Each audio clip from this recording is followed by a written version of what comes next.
William Wegman was born in Holyoke, Massachusetts in 1943.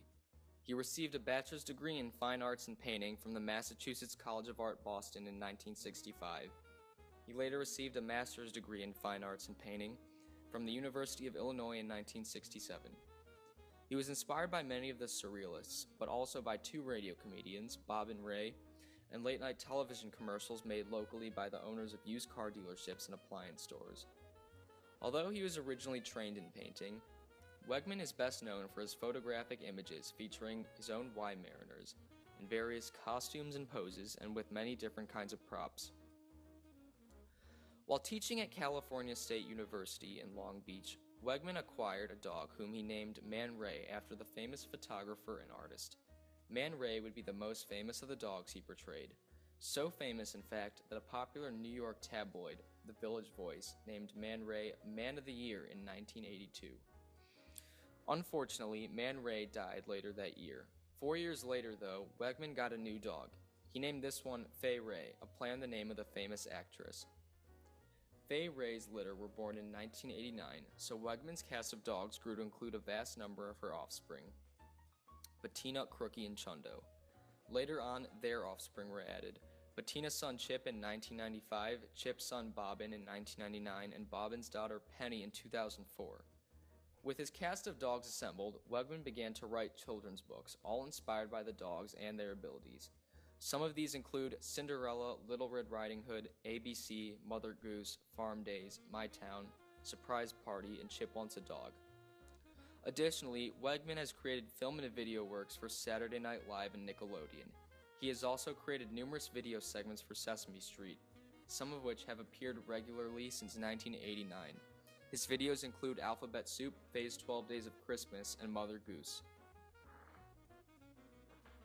One of Wegman's first photographs was a gelatin silver print consisting of 9 panels where his dog, Man Ray, is interacting with boxes in a number of ways. This photograph was an early example of how excellent a model Man Ray was. Whichever situation or pose Wegman decided to put Man Ray in, the dog would always exhibit calmness and professionalism, more so than many human models. The fact that Wegman's dog is the model for this photograph contributes to its absurd tone. It's almost as if Man Ray was an accomplice to Wegman in creating the photograph. A unique aspect of their relationship was that Wegman felt that he could consider Man Ray an object. He would look at his dog and think about how he could be used in his photographs. In Wegman's eyes, the same wouldn't be possible with a human model. This work, Artists Including Me, William Wegman, which was created relatively recently in 2012, is quite different than his hallmark photographs of Weimaraners. This painting introduces a completely different side to Wegman, as he is reflecting on his life as an artist and his artistic heroes. Here, as you can see, he reimagines famous works from art history. Wegman's altered versions of these are part homage, part visual pun, and part parody. There's some fun in this work in the sense that all of these world-famous paintings are crowded in this space. Usually in a museum, artworks are categorized by style or artist. In his work, however, there are a variety of paintings from different artists and styles, and that span over thousands of years.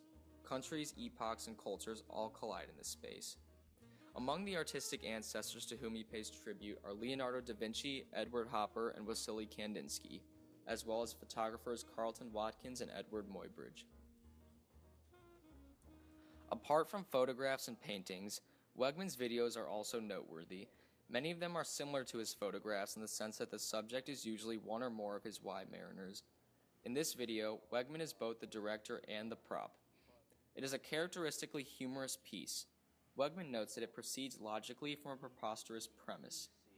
Here, Wegman talks to Man Ray about his mediocre performance on a recent spelling quiz. Obviously, Man Ray, being a dog, does not try to spell or even learn to spell, but he does interact with Wegman in the video. This piece revolves around the idea of cross-species interactions.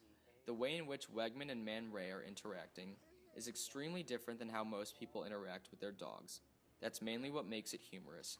Significantly, the camera positions Wegman and Man Ray as each occupying half of the frame.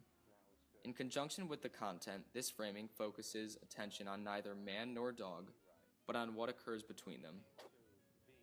If Wegman has such a variety of artistic skills, you may be wondering why you've never heard of him before, or why he isn't more well known. In all honesty, the reason he hasn't received the credit he deserves from the world is because he has been too funny for too long, on visual, verbal, commercial, and artistic levels.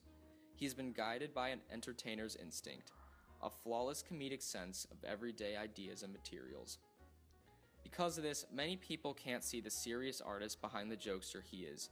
In his long and productive career, Wegman has remained true to the belief that an artist's job is to make something that doesn't really look like art, just like his fellow 1970s contemporary artists. For most of his career, longer than that of most artists his age, Wegman has fearlessly tolerated looking silly or sentimental while making his art with whatever or whoever happened to be handy, starting with himself. He has favored wordplay and visual puns of all varieties, disruptions of our eye-to-mind coordination, and unexpected punchlines. Many will agree that William Wegman will leave his mark on art in general long after he's gone.